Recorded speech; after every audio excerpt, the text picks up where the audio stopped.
নমস্কার বন্ধুরা, স্মৃতিরেখাস ক্রিয়েশনে আপনাদের সবাইকে স্বাগত জানাই। আজ আমি আপনাদের সাথে নিরামিষ মূলঘণ্ট রেসিপি শেয়ার করব। আর আজ আমি এই মূলঘণ্টটা সম্পূর্ণ নিরামিষ এবং কোনো রকম মশলা ছাড়াই রান্না করব। খেতে কিন্তু গরম ভাতের সাথে ভীষণ ভালো লাগে। এমনিও মূলঘণ্ট রান্না করতে গেলে খুব বেশি মশলার প্রয়োজন হয় না, খুব অল্প মশলায় কিন্তু মূলঘণ্ট খেতে খুব ভালো লাগে। আসুন তাহলে আমার আজকের এই মূলঘণ্ট রেসিপি দেখে নেওয়া যাক। এখানে আমি দেখুন একটা বড় সাইজের মূলো নিয়েছি। এবার এই মূলোটার গায়ের খোসাটা বাদ দিয়ে ভালো করে ধুয়ে নিয়ে এই গ্রেটারের সাহায্যে গ্রেট করে নেব। অবশ্যই ধুয়ে তারপরে কিন্তু গ্রেট করতে হবে। মূলো দেখুন গ্রেট করা হয়ে গেছে, আর মূলো থেকে বেশ অনেকটাই জল বেরিয়েছে। সেই জলটা কিন্তু আমি ফেলে দেব না, জলটাও রান্নায় ব্যবহার করে নেব। তাহলে এই মূলঘণ্টর টেস্ট ভীষণই ভালো হবে। কড়াই গরম করে এর মধ্যে দিয়ে দিচ্ছি সর্ষের তেল। রান্নাটা আমি সর্ষের তেলেই করছি। তেল গরম হয়ে গেছে। এবার এর মধ্যে কয়েকটা বিউলির ডালের বড়ি দিয়ে ভেজে নিচ্ছি। বড়ি দিলে কিন্তু মূলঘণ্ট খেতে ভীষণ ভালো লাগে। দেখুন নাড়াচাড়া করতে করতে কিন্তু বড়িগুলো বেশ লাল করে ভাজা হয়ে গেছে। এবার এই ভেজে নেওয়া বড়িগুলোকে একটা অন্য পাত্রে তুলে নিচ্ছি। ওই তেলের মধ্যেই ফোড়নের জন্য দিলাম তেজপাতা, শুকনো লঙ্কা আর দিয়ে দিলাম গোটা জিরে। কিছুক্ষণ একটু নেড়ে চেড়ে ফোড়নটা ভেজে নেব। এবার এর মধ্যে আমি গ্রেট করে রাখা মূলো দিয়ে দিচ্ছি। মূলোর যে জলটা বেরিয়েছে সেই জলটা সমেত দিয়ে দিলাম। এই জলেই কিন্তু মূলঘণ্ট রান্না হয়ে যাবে, আলাদা করে জল ব্যবহার করার কোনো প্রয়োজন নেই। দিয়ে দিলাম পরিমাণ মতো লবণ এবং পরিমাণ মতো হলুদ।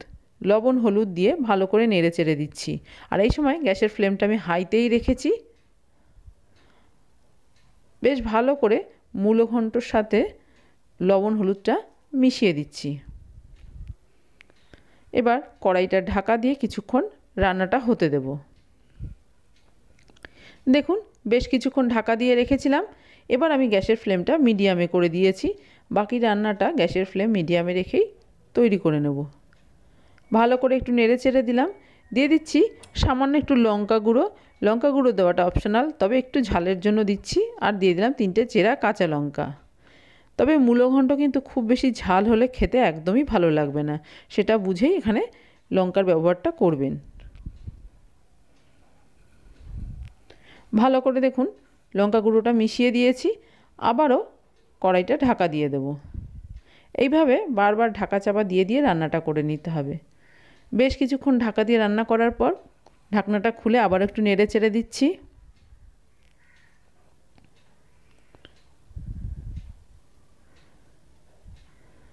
এবার এর মধ্যে আমি দিয়ে দিচ্ছি চিনি। মূলঘণ্ট একটু মিষ্টি মিষ্টি হলেই খেতে ভালো লাগে।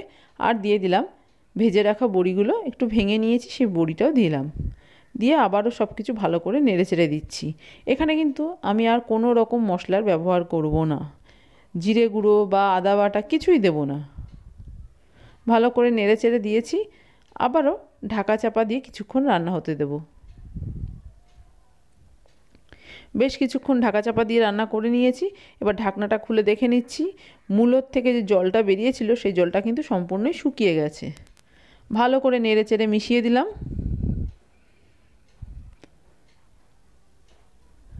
লবণ মিষ্টি চেক করে দেখে নিয়েছি, একদম ঠিকঠাক আছে। এইভাবে একটু নেড়ে চেড়ে ভাজা ভাজা করে নিচ্ছি।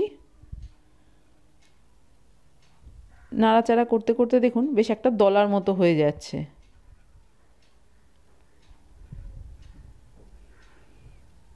সবশেষে দিয়ে দেব ধনেপাতা কুচি। মূলঘণ্টয় ধনেপাতা দিলে খেতে ভীষণই ভালো লাগে। এবার আমি কড়াই ঢাকা দিয়ে গ্যাসের ফ্লেমটা অফ করে কিছুক্ষণ এইভাবেই রেখে দেব। তৈরি হয়ে গেছে আমার আজকের রেসিপি, বিনা মশলায় নিরামিষ মূলঘণ্ট। ভীষণ সহজ, খেতে কিন্তু খুব ভালো লাগে। আমার আজকের এই নিরামিষ মূলঘণ্ট রেসিপি আপনাদের কেমন লাগলো বাড়িতে করে দেখতে পারেন। ভালো লাগলে একটা লাইক শেয়ার কমেন্ট করবেন। আর আপনি যদি আমার চ্যানেলে নতুন বন্ধু হয়ে থাকেন তাহলে আপনার কাছে একটাই অনুরোধ, আমার চ্যানেলটা সাবস্ক্রাইব করে আমার পাশে থাকার। আপনারা সবাই খুব ভালো থাকবেন। আপনাদের সাথে আমার আবার দেখা হবে অন্য কোনো নতুন ভিডিওতে নতুন কোনো রেসিপির সাথে।